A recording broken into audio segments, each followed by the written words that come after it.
Assalamualaikum warahmatullahi wabarakatuh. Kami dari kelompok 3 akan menjelaskan mengenai distribusi kewenangan daerah dan pusat dalam studi kasus kendala pembangunan di Provinsi Kepulauan Riau. Pertama, perkenalkan, saya Aurora Kanila Fridintia dengan NIM 2308010049. Saya Asri Diana Tazara dengan NIM 2308010050, absen 10. Perkenalkan, nama saya Diva Putri Arianti dengan NIM akhir 323. Perkenalkan, nama saya Melati Kusumani Putri dengan nomor absen 12. Pertama, mengenai pengertian, kewenangan antara pemerintah pusat dan daerah dalam otonomi daerah adalah pembagian urusan pemerintahan antara keduanya. Desentralisasi mendistribusikan urusan dan harus dikaitkan dengan kewenangan sebagai dasar pelaksanaan urusan. Distribusi kewenangan ini mencakup hubungan kewenangan, kelembagaan, keuangan, dan pengawasan. Kemudian terdapat Pasal 18A Undang-Undang Dasar Negara Republik Indonesia tahun 1945 menjelaskan hubungan wewenang dan keuangan daerah, pusat, dan daerah. Dalam sistem pemerintahan yang menggunakan prinsip distribusi kekuasaan atau desentralisasi, kewenangan distribusikan ke pemerintahan daerah di setiap tingkatan, sehingga muncul model pemerintahan daerah yang membutuhkan otonomi daerah dalam pelaksanaan kewenangannya. Kemudian kita lanjut ke hubungan pemerintah pusat dan daerah dalam sistem otonomi daerah. Secara konstitusional, Indonesia menganut asas otonomi dan desentralisasi sebagaimana diatur dalam Pasal 18 ayat 1 dan Pasal 18A ayat 1 Undang-Undang Dasar 1945. Otonomi daerah berfokus pada aspek politik dan kewenangan, sementara desentralisasi lebih menekankan dalam aspek administrasi. Dalam implementasinya, otonomi daerah dibagi menjadi otonomi luas dan otonomi terbatas.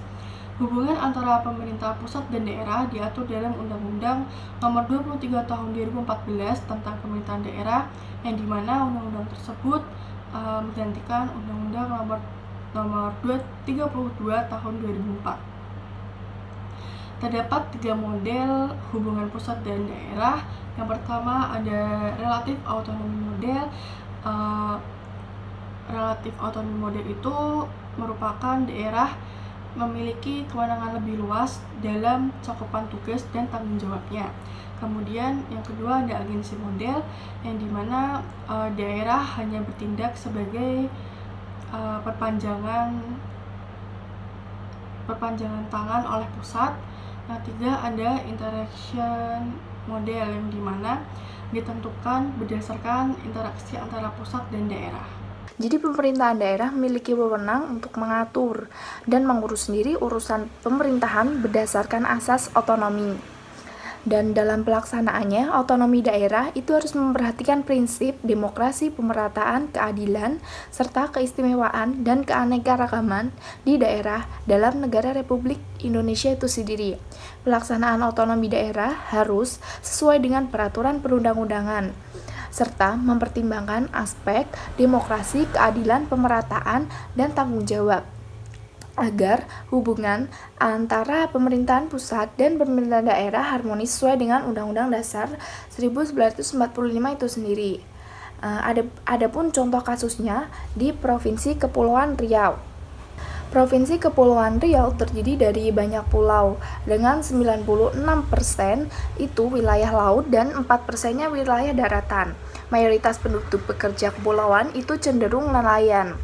Dan terutama di pulau-pulau terpencil yang terisolasi itu memiliki sumber daya alam laut yang melimpah, kemiskinan pun tinggi, terutama di daerah pesisir. Permasalahan utama Kepulauan Riau itu sulit untuk transportasi antar pulau, infrastruktur yang terbatas, serta ketimpangan pembangunan dan tingginya kemiskinan di daerah kepulauan tersebut. Selanjutnya adalah contoh kasus. Kita membahas kasus dari Provinsi Kepulauan Riau. Nah, Kepulauan Riau ini tuh terdiri dari banyak pulau dengan 96% wilayah laut dan 4% daratan. Nah, mayoritas penduduk di sana itu bekerja sebagai nelayan dan pembangunan di daerah kepulauan yang cenderung tertinggal. terutama di daerah pulau-pulau kecil yang terisolasi. Meskipun Kepulauan Riau memiliki sumber daya alam laut yang melimpah, kemiskinan tetap tinggi, terutama di daerah pesisir. Nah, permasalahan utama Kepulauan Riau adalah kesulitan transportasi antar pulau, infrastruktur yang terbatas, serta ketimpangan pembangunan dan tingginya kemiskinan di daerah kepulauan. Selanjutnya, ada beberapa tantangan dan potensi di Kepulauan Riau. Kepulauan Riau itu memiliki potensi sumber daya alam laut yang melimpah dan posisi geoekonomi yang strategis karena berbatasan dengan negara tetangga. Tantangan utama yang dihadapi Kepulauan Riau adalah kesulitan transportasi antar pulau, infrastruktur yang terbatas, ketimpangan pembangunan, dan kemiskinan di daerah pesisir. Pemerintah daerah Kepulauan Riau perlu berupaya meningkatkan pertumbuhan perekonomian dan kesejahteraan masyarakat, khususnya masyarakat pesisir, mulai pengelolaan potensi maritim yang berkelanjutan. Penting untuk memperhatikan prinsip pemberian otonomi yang seluas-luasnya, nyata, dan bertanggung jawab dengan tetap menjaga tanggung jawab akhir penyelenggaraan pemerintahan daerah di tangan pemerintah pusat. Selanjutnya adalah kendala Provinsi Riau. Beberapa kendala Provinsi Kepulauan Riau sebagai provinsi berbasis kepulauan, yaitu yang pertama ada masalah utama dalam pengelolaan daerah kepulauan. Yang pertama, geografi yang terpisah. Kepulauan Riau terdiri dari banyak pulau yang membuat koordinasi antar daerah menjadi sulit. Yang kedua, infrastruktur yang terbatas. Beberapa pulau, terutama yang lebih kecil, belum memiliki akses jalan yang memadai atau sarana transportasi yang efisien. Yang ketiga, kegiatan ilegal, penyelundupan dan perikanan yang merusak lingkungan, mengancam keamanan. Yang selanjutnya ada potensi alam yang terabaikan. Sumber daya alam seperti terumbu karang, mangrove, dan perikanan belum dimanfaatkan secara maksimal. Selanjutnya ada peran pemerintah pusat. Di dalam provinsi kepulauan, pemerintah daerah dan masyarakat mengalami kemiskinan karena rendahnya tingkat produktivitas yang diakibatkan oleh sarana dan prasarana termasuk sumber daya manusia dan alam yang minim di daerah kepulauan sehingga menghasilkan tingkat pendapatan yang rendah. Karena tingkat pendapatan yang rendah ini yang hanya cukup untuk konsumsi, tingkat tabungan dan permintaan masyarakat juga rendah.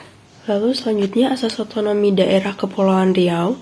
Asas otonomi diterangkan dalam pasal 1 angka 6 UU 23/2014 Junto UU 1/2022 yang dimaksud dengan asas otonomi adalah prinsip dasar penyelenggaraan pemerintah daerah berdasarkan otonomi daerah. Ada dua asas yang ada di Kepulauan Riau. Yang pertama, penyelenggaraan otonomi daerah di Kepulauan Riau dilaksanakan berdasarkan asas desentralisasi, dekonsentrasi, dan tugas pembantuan.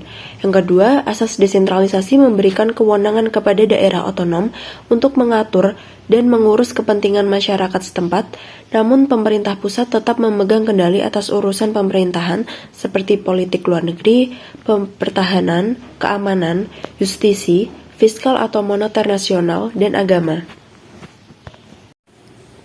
Kesimpulannya, sistem distribusi kewenangan antara pemerintah pusat dan daerah bertujuan meningkatkan kesejahteraan melalui desentralisasi.